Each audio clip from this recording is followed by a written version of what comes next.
Hi everybody, hope you're well, hope you're keeping safe. Now, a video I created some time ago was a checklist on buying a used caravan. And in that video, I also created a download which you can go and get, links up there and down there. And in that video, I gave indication that you should check your VIN number around the caravan, making sure that it is visible and making sure that you can see the number and it is the same around the entire caravan. I also made sure that you should go and check it on the Chris website, making sure that the caravan hasn't been written off by the insurance, make sure it's got no outstanding finance on it, and more importantly, make sure the caravan hasn't been registered as stolen during its lifetime. But apart from the background checks, it's important to make sure that you can see the VIN number dotted around the caravan, on the windows, on the chassis, and in other places around the caravan, and to make sure that the VIN number is the same throughout the caravan. You see, one of the biggest problems is that if a window gets cracked or damaged, you can buy a second-hand window, and in that instance, the VIN numbers won't match. But another thing about VIN numbers is that they give away a lot of information about the caravan. And if you are interested in a second-hand caravan, armed with a bit of knowledge on what that VIN number contains will make the difference between whether you're paying for a legitimate caravan or something that's pretending to be something it isn't. For example, buying a 2011 caravan when it's advertised as a 2014 caravan. So in this video, we're going to go through the VIN number, what it is, how it works, the information it contains within it, and also how you can use that information to be better informed when buying a caravan. Now bear with me on this video because there's a lot of mumbo jumbo, a lot of technical speak, a lot of acronyms, but if you can bear with me to the end, there's a lot of information that would be very useful for you if you're buying a second-hand caravan. So, without further ado, let's dive into the murky world of decoding the caravan VIN. Since 1992, NCC registered caravan manufacturers have adopted the VIN standard first introduced in 1981 by the automotive industry. This standard identifies the manufacturer, the place of construction, and some specifics of the vehicle. The 17-digit code may be sometimes referred to as a Chris number, a chassis number, or the VIN, but it is in fact the same thing. The VIN is usually stamped on the A-frame of the caravan, it's also etched onto the windows, it may be displayed in a gas locker, and sometimes can be found on the weight plate of the caravan. It will be clearly documented on any Chris certification and paperwork from the supplying dealership. Now for this video, I'll be using a few fake VINs from a variety of caravan manufacturers to show the differences. This one, for example, is based upon our own Bailey caravan. The VIN has three main parts, each of which can be broken down to show more information. The first section is the WMI, which I'll discuss more in a moment. The next section is the VDS, or Vehicle Descriptor section. This part of the VIN gives general characteristics of the vehicle.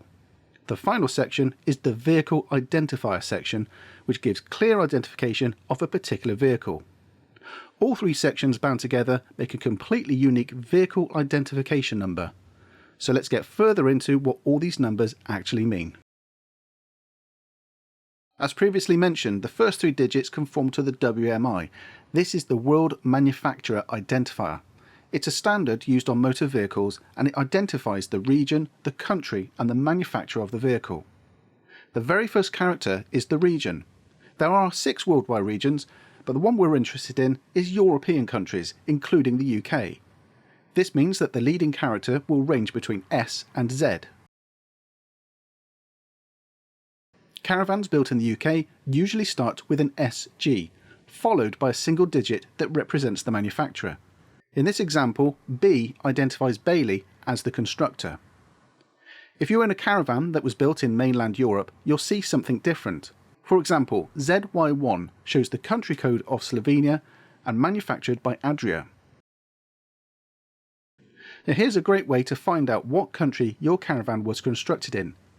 Use the first digit on the left hand side and the second digit on the top, and you will see that S and G does indeed point to the United Kingdom. As I mentioned, the third character contains a single digit which identifies the manufacturer.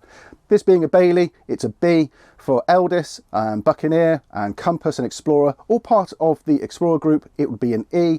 For Coachman, it would be a C, and for Swift, it's a D, and for Adria, it's the number 1. Now don't worry about any of that because there's another opportunity to look at the manufacturer codes a bit later on. The fourth digit details how many axles the caravan has.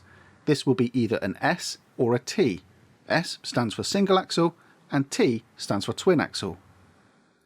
The next 3 digits are for optional manufacturer data. This can sometimes relate to the model of the caravan or the trim level. Each manufacturer will adopt this section differently, and sometimes it's not used at all and will just hold 3 zeros. The next 2 letters identify the manufacturer. There is a long list of manufacturer codes for companies that are still trading and now long since defunct.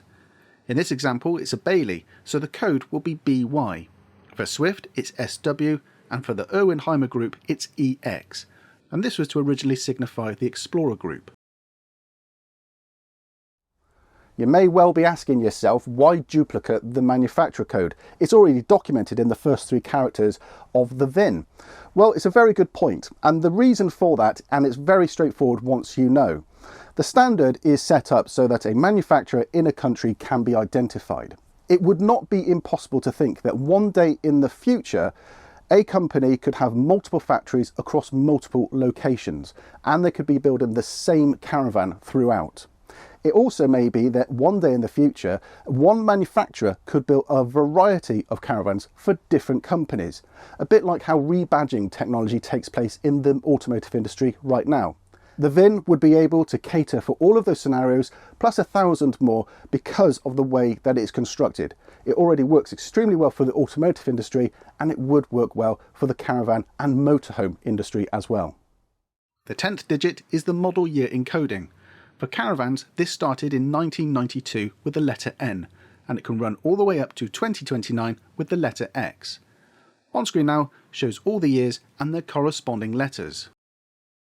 Now, an easy way to remember what year represents what letter is that in 2010 it was the letter A, and you can use your fingers to work out what year your caravan is.